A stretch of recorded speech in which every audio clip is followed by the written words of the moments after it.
Hi friends. So last video வந்து சில basics things வந்து SketchUpல வந்து intro கொடுத்திருப்பேன். So introduction classனால so அது part 1. இன்னைக்கு பார்க்க போகிறது வந்து part 2. So part 2ல வந்து நம்ம என்னென்ன டூல்ஸ் பார்க்கலாம், சின்ன சின்ன basic tools, so line, அப்புறம் free hand sketching, rectangle, rotator, rectangle, circle, polygon, இந்த மாதிரி வந்து சின்ன சின்ன திங்ஸ் பார்க்கலாம். அது வந்து எப்படி 3Dயாக மாற்றுறது பார்க்கலாம். ஸோ பழைய வீடியோ வந்து பார்க்கலன்னா மறக்காமல் போய் பார்த்துருங்க. ஸோ AutoCADும் பார்க்கலன்னா AutoCAD வந்து மறக்காமல் போய் பார்த்துருங்க. நம்ம சேனலோட பிளேலிஸ்ட்டில் இருக்குது, டிஸ்கிரிப்ஷனில் லிங்க்கும் கொடுத்துருக்கேன். ஸோ நீங்கள் நம்ம சேனலில் ஃபஸ்ட் டைம் பார்க்குறீங்கன்னா மறக்காமல் சப்ஸ்கிரைப் பண்ணி பெல் ஐக்கான் ஆளில் போட்டுக்கோங்க. இதுவரை பண்ணாதவங்களும் மறக்காமல் சப்ஸ்கிரைப் பண்ணிக்கோங்க. ஸோ அப்போ தான் நான் டெய்லி போடுற ஒவ்வொரு வீடியோ வந்து உங்களுக்கு நோட்டிஃபிகேஷன் காட்டும். ஸோ இப்போ ஃபஸ்ட் ஒன்று வந்து லைன் கமெண்ட், ஓகேவா? ஸோ லைன் கமெண்ட்க்கு வந்து ஷார்ட்கட் வந்து எல் தான். ஸோ வந்து AutoCAD மாதிரி தான், ஆனால் AutoCAD வந்து என்ன பண்ணுவோம், எல் கொடுத்து என்ட்ரு கொடுப்போமா. இங்கே வந்து நம்ம வெறுமனே எல் மட்டும்தான் கொடுப்போம். அதே மாதிரி உங்களுக்கு சர்க்கிள் வேணால் சி மட்டும்தான், ரெக்டாங்கிள் வந்து ஆர் மட்டும்தான். இந்த மாதிரி தான் ஜஸ்ட் கீயை மட்டும் தான் ப்ரெஸ் பண்ணுவீங்க. எனக்கு வந்து அது வந்து ஆக்டிவேட் ஆகிரும். இப்போ அதே மாதிரி நான் நேற்று சொல்லியிருப்பேன், இப்போ லைன் கமாண்ட் நான் எடுத்துட்டேன் அப்படின்னா, நான் ஒரு ஆக்ஷன் பண்ணுறேன் அப்படின்னா எனக்கு இதுலேருந்து எஸ்கேப் கொடுத்தா கட் ஆகும், அந்த கமாண்ட் வந்து க்ளோஸ் ஆகும். ஆனால் எனக்கு வந்து என்ன, அந்த ஆக்ஷன்லேருந்து தான் க்ளோஸ் ஆகும் இல்லையா, கமாண்டு க்ளோஸ் ஆகாது. அந்த லைன் கமாண்ட் அப்படியே தான் இருக்கும். இப்போ நான் என்ன பண்ணுறேன்னா எஸ்கேப் கொடுக்குறேன், போக மாட்டுது. ஸோ அப்போ நான் என்ன பண்ணணும் அப்படின்னா, இந்த இடத்துல செலக்ட்னு இருக்கா, இந்த செலக்ட் தான் வந்து நம்ம என்ன பண்ணணும், செலக்டை கொடுத்தா மட்டும்தான் எனக்கு என்ன ஆகும், போகும். ஓகேவா? ஸோ இப்போ நான் என்ன பண்ணுறேன், இந்த லைன் கமாண்ட் எடுத்துகிட்டு, ஸோ நான் செலக்ட் கொடுத்துட்றேன், போயிடுச்சு. இப்போ மறுபடியும் நான் வந்து என்ன பண்ணுறேன், லைன் கமாண்ட் எடுக்கிறேன், எடுத்துகிட்டு இப்போ நான் ட்ரா பண்ணுறேன். உங்களுக்கு 3Dயை பொறுத்த வரைக்கும் எனக்கு பார்க்க வந்து எல்லாமே வந்து ஸ்ட்ரெயிட் லைன் மாதிரி தான் தெரியும். இப்போ இதுவே வந்து உங்களுக்கு கொஞ்சம் பார்க்க ஸ்ட்ரெயிட் லைன் மாதிரி தான் தெரியும், கொஞ்சம் இப்படி இருந்துச்சுன்னா, ரைட்டா? ஸோ பார்க்க ஸ்ட்ரெயிட் மாதிரி தான் தெரியும், ஏன்னா இது 3D வியூ. ஓகேவா? இது எப்போ நம்ம ஸ்ட்ரெயிட் லைனில் நம்ம AutoCADல உங்களுக்கு வந்து ஆர்த்தோன்னு ஒன்று உண்டு, F8ன்னு அனுப்போம். ஸோ ஆனால் SketchUpல வந்து அப்படி இருக்காது. ஸோ என்ன பண்ணணும் அப்படின்னா, நான் என்ன பண்ணுறேன், லைனை வந்து இந்த மாதிரி ஆக்சிஸ், இந்த க்ரீன் ஆக்சிஸ் போதா, இப்போ இந்த டேரெக்ஷன் ஆனால் இப்போ க்ரீன் ஆக்சிஸ் இருந்தால் மட்டும்தான் அது ஸ்ட்ரெயிட் லைன். ஓகேவா? ஸோ உங்களுக்கு காட்டுது பார்த்தீங்களா, ஆன் க்ரீன் ஆக்சிஸ்னு. இப்போ அதே மாதிரி ரெட் ஆக்சிஸில் இருந்தால் மட்டும்தான் வந்து உங்களுக்கு வந்து ஸ்ட்ரெயிட் லைன், இல்லைனா வந்து அது இன்க்ளைன் லைன் தான். ஓகேவா? அதே மாதிரி ஸ்ட்ரெயிட்டாக வைக்கிறேன்னா மேலே வெர்டிக்கலாக இருக்கும். ஸோ இப்போ இது ஸ்ட்ரெயிட்டாக இருக்குன்னா அந்த ப்ளூ லைன் காட்டணும். ஓகேவா? ஸோ இது வந்து பேசிக்ஸ் திங்ஸ், லைன் ஸ்ட்ரெயிட்டாக இருக்கா இல்லையான்னு பார்க்குறதுக்கு. ஸோ இப்போ நான் என்ன பண்ணுறேன், ஒரு லைன் போடுறேன். ஸோ இதுக்கான மெஷர்மெண்ட் வந்து எனக்கு இந்த இடத்துல காட்டும். ஓகேவா? ஸோ லென்த்து 29 ஃபீட் இந்த மாதிரி காட்டும். ஓகேவா? ஸோ இப்போ நான் என்ன பண்ணுறேன், நீங்கள் டைப்பும் பண்ணிக்கலாம். இப்போ நான் வந்து என்ன பண்ணுறேன், இது வந்து ஒரு 10 ஃபீட். ஸோ அகெயின் வந்து இந்த இடத்துல ஒன்று வேணும். So 10 feet. ஸோ இந்த இடத்துல வந்து 10 ஃபீட்டும் நீங்கள் கொடுக்கலாம். இல்லைனா வந்து நீங்கள் என்ன பண்ணலாம்னா, சும்மா நீங்கள் கிளிக் பண்ணோன்னா அந்த பாயிண்டில் வச்சுட்டு சும்மா இப்படி ட்ராக் பண்ணிங்கன்னா வந்து அதுவே உங்களுக்கு வந்து ஒரு பாயிண்ட் வந்து காட்டும். ஸோ அதுதான் வந்து உங்களோட அதுக்கு ஸ்ட்ரெயிட்டாக பெர்பெண்டிகுலர், அதாவது மீட் பண்ணுற பாயிண்ட் அந்த மாதிரி காட்டும். ஸோ இது ஒரு பாயிண்ட்டு. அண்ட் தென் நான் வந்து க்ளோஸ் பண்ணிடுவேன். ஸோ இப்படி க்ளோஸ் பண்ணோன்னே எனக்கு என்ன ஆகுது பார்த்தீங்களா, ஒரு சர்ஃபேஸ் வந்து க்ரியேட் ஆகுது. இதே இது நான் அப்படி வந்து க்ளோஸ் பண்ணாமல் இப்படி மட்டும் நான் வச்சுருக்கேன்னா எனக்கு வந்து க்ரியேட் ஆகாது. ஓகேவா? ஸோ எனக்கு ஒன்ஸ் நான் க்ளோஸ் பண்ணுறேன்னா அப்போ மட்டும்தான் வந்து எனக்கு என்ன ஆகும், எனக்கு வந்து ஒரு சர்ஃபேஸாக க்ரியேட் ஆகும். இப்போ எனக்கு இது ஒரு கலராகவும் இருக்குது. ஸோ இது எப்படி க்ரியேட் ஆகிருக்கு பாருங்கள். ஸோ இன்க்ளைண்டாக க்ரியேட் ஆகிருக்கா.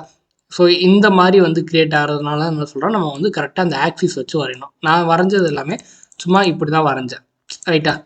ஸோ எனக்கு எப்படி க்ரியேட் ஆகிருக்கு, இந்த மாதிரி க்ரியேட் ஆகுது. எனக்கு கரெக்டாக வந்து இந்த ஆக்சிஸ்லேயே வரணும் அப்படின்னா எனக்கு வந்து அதுக்கு வந்து என்ன பண்ணணும், அந்த லைன் வந்து பேரலாக, ஸோ இப்போ கீழே இருக்குது அப்படின்னா ஸோ இந்த ஆக்சிஸ்க்கு பேரலாக, ஸோ இந்த மாதிரி வந்து பேரலாக ட்ரா பண்ணணும்.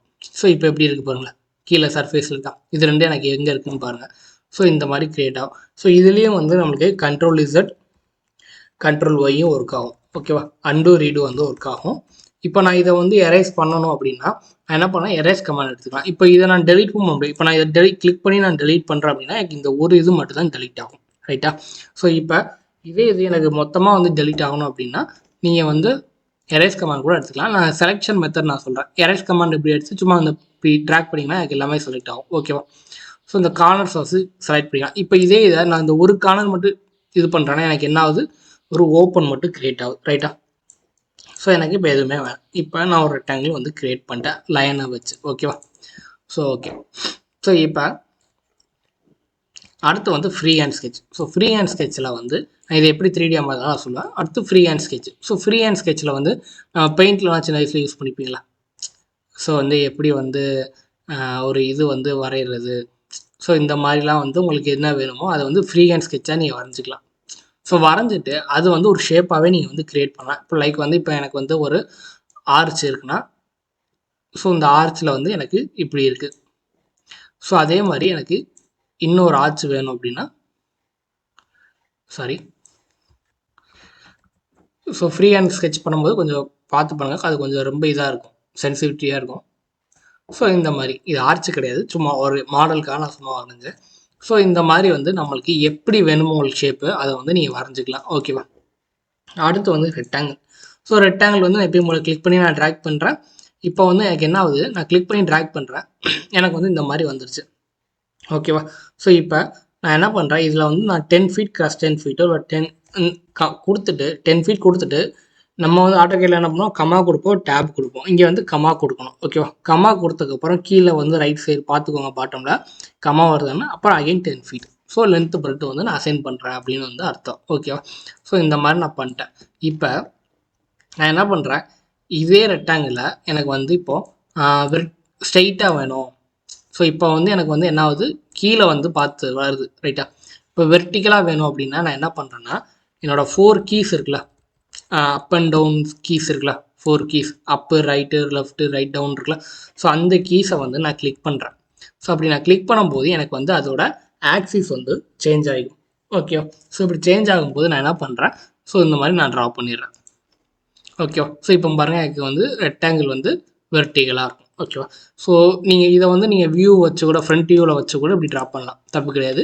ஸோ வியூ மாற்றி நம்ம ஒவ்வொரு தடவையும் மேலே மேலே கிளிக் பண்ணி பண்ணுறதுக்கு நம்ம ஈஸியாக வந்து அக்சஸ் பண்ணிட்டு போயிடலாம் 4 கீஸை. ஓகேவா? ஸோ இப்போ நான் இதை வந்து நான் ட்ராப் பண்ணிட்டேன் ரைட்டா. ஸோ இப்போ இதை வந்து எனக்கு வந்து என்ன பண்ணணும், நான் 3Dயாக மாற்றணும். ஸோ எப்படி மாற்றலாம் அப்படின்னா, புஷ் புல்னு ஒரு கமாண்ட் இருக்குது. இதோட ஷார்ட்கட் என்னென்னா பி. ஆட்டோகேட் 3Dயில் வந்து நீங்கள் ப்ரெஸ் புல்னு ஒரு கமாண்ட் சொல்லியிருப்பேன் தெரியுமா. ஸோ அதே இதாக வந்து இங்கே வந்து புஷ் புல்லுன்னு சொல்லுவாங்க. ஸோ வந்து கிளிக் பண்ணிட்டேன். கிளிக் பண்ணி நான் என்ன பண்ணுறேன், புஷ் பண்ணுறேன். இதுக்கு நம்ம ஹைட்டுன்னு டிஃபைன் பண்ணிக்கலாம். இது வந்து ஒரு 3 ஃபீட் வேணும், இது வந்து ஒரு 10 ஃபீட் வேணும், இது வந்து ஒரு 6 ஃபீட் வேணும் அப்படின்னு நம்ம வந்து கொடுத்துக்கலாம். இப்போ கொடுத்ததுக்கப்புறமும் நான் என்ன பண்ணலாம், இதை எக்ஸ்டெண்ட் பண்ணிக்கலாம். ஓகேவா? ஸோ ரொம்ப கீழே கொண்டு போயிட்டிங்கன்னா அது இந்த ஆர்ஜினுக்கு வந்துச்சுன்னா அது வந்து என்ன ஆகும், டெலீட் ஆயிரும். இப்போ ப்ரோ நான் வந்து இது நான் தெரில, நான் இது வந்து இது ஒரு ஹைட்டாக நான் கொடுத்துட்டேன். ஓகேவா? அப்போ நான் இந்த ஹைட்டை வந்து இதுக்கு மேட்ச் பண்ணணும் அப்படின்னா நான் என்ன பண்ணேன்னா, வேல்யூ தெரில நான் உட்காந்து மெஷர் பண்ணி பண்ணணுமாங்கிறது அவசியம் இல்லை. மெஷர் பண்ணி பண்ணும்போது சில நேரம் நம்மளுக்கு என்ன ஆகும், இப்போ கீழே பாருங்கள் 3 ஃபீட் 3/4 இன்ச்சஸ் இதெல்லாம் உங்களால் டைப் பண்ண முடியாது ரைட்டா. அப்போ நான் என்ன பண்ணுவேன் அப்படின்னா, சிம்பிளாக இதை கிளிக் பண்ணிவிட்டு இந்த இடத்துல வந்து நான் கிளிக் பண்ணிடுவேன். அதாவது இதோட கார்னர்ஸில் எனக்கு என்ன ஆகும், அது ஹைட் வந்து ஈக்குவலாக வந்து மேட்ச் ஆயிரும். அதே மாதிரி இதையும் பண்ணிக்கலாம். ஸோ இதை வந்து கிளிக் பண்ணுறேன், ஈக்குவலாக மேட்ச் ஆகும். இப்போ இந்த ஷேப்பை நான் ஹைட் கொடுக்குறேன்னா இது என்ன ஷேப்போ இதுதான் வரும். ஓகேவா? ஆனால் இந்த மாதிரி கர்வுக்கும் இந்த மாதிரி ரெக்டாங்கிளுக்கும் ஒரு டிஃப்ரென்ஸ் இருக்குது. என்ன அப்படின்னா, நான் இதை வந்து 4 சைட்ஸ் என்னால் பண்ண முடியும். ஸோ எப்போ வேணாலும் இதை நான் என்ன பண்ணிக்க முடியும், ஹைட்டை குறைச்சிக்கலாம். என்ன பண்ணலாம், இதில் ஹைட்டு மட்டும் தான் குறைக்க முடியும், இந்த திக்னஸை இன்க்ரீஸ் பண்ண முடியாது. ஓகேவா? இதை இன்க்ரீஸ் பண்ணுறதுக்கு ஸ்கேல் பண்ணலாம், பட் வந்து ஷேப் வந்து எக்ஸாக்டாக வராது. ஓகேவா? நம்ம இது பண்ணுற மாதிரி இப்போ எனக்கு இதை எக்ஸ்டெண்ட் பண்ணுறேன்னா இதை அதே மாதிரி எக்ஸ்டெண்ட் பண்ண முடியாது. ஓகேவா? ஸோ இது ஒன்று. ஸோ இப்போ இதையும் நான் வந்து ஹைட்டை குறைச்சிக்கிறேன். ஓகே, இப்போ நான் இதை வந்து 2ஆக டிவைட் பண்ணோம் அப்படின்னா நான் ஒரு லைன் கமாண்ட் எடுத்துகிட்டு என்ன பண்ணுவேன், ஸோ சென்டரில் ஒரு லைன் போட்டுறேன். லைன் போட்டுட்டு இப்போ என்ன பண்ணுறேன், இதை மட்டும் லைட்டாக நான் உள்ளே தள்ளிக்கிறேன். ஓகேவா? ஸோ இந்த மாதிரி நம்மளால் பண்ண முடியும். ஓகேவா? ஸோ இதை நான் டிவைட் பண்ணாலும் பண்ணிக்கலாம், நம்ம இதை எத்தனை வேணாலும் நம்ம டிவைட் பண்ணிக்கலாம். ஓகேவா? ஸோ டிவைட் பண்ணி எல்லாமே வந்து நம்ம தனித்தனியாக வந்து ஆக்கலாம். ஸோ இந்த மாதிரி தனித்தனியாக கூட நம்மளால் டிவைட் பண்ண முடியும். இதை பார்த்தா உங்களுக்கு ஒரு ஐடியா வந்திருக்கும், ஸ்டார் கேஸ் கிரியேட் பண்ணிடலாமே அப்படின்னு. ஓகே, ஸ்டார் கேஸ் கிரியேட் பண்ணுறதுக்கு நம்மளுக்கு மெத்தட் இருக்குது. ஓகே, இந்த வீடியோ பிடிச்சிருந்தா மறக்காமல் லைக் பண்ணுங்கள், உங்கள் ஃப்ரெண்ட்ஸுக்கு ஷேர் பண்ணுங்கள், கண்டிப்பாக யூஸ்ஃபுல்லாக இருக்கும். நிறைய பேரால் வந்து வெளியே வந்து பணம் கட்டி படிக்க முடியாத அளவுக்கு இருப்பாங்க. ஸோ அவங்களுக்குலாம் இந்த வீடியோ வந்து கண்டிப்பாக ஹெல்ப்ஃபுல்லாக இருக்கும். ஸோ மறக்காமல் ஷேர் பண்ணுங்கள், சப்ஸ்கிரைப் பண்ணி பெல் ஐக்கான் ஆல்ல போட்டுக்கோங்க. அப்போ தான் நான் போடுற வந்து ஒவ்வொரு வீடியோ வந்து உங்களுக்கு நோட்டிஃபிகேஷன் காட்டும். கூடவே வந்து எனக்கும் கொஞ்சம் வீடியோ போகிறதுக்கு இன்ட்ரெஸ்ட் இருக்கும். சரி, நம்ம சேனலை சப்ஸ்கிரைப் பண்ணுறாங்க, லைக் பண்ணுறாங்க அப்படின்னு எனக்கும் கொஞ்சம் இன்ட்ரெஸ்ட் இருக்கும். அடுத்து இன்னும் நல்லா இன்ட்ரெஸ்ட்டாக பெஸ்ட்டாக பண்ணுறதுக்கும் ஒரு வாய்ப்பு இருக்குது. ஓகே, தேங்க்யூ, தேங்க்ஸ் ஃபார் வாட்சிங்.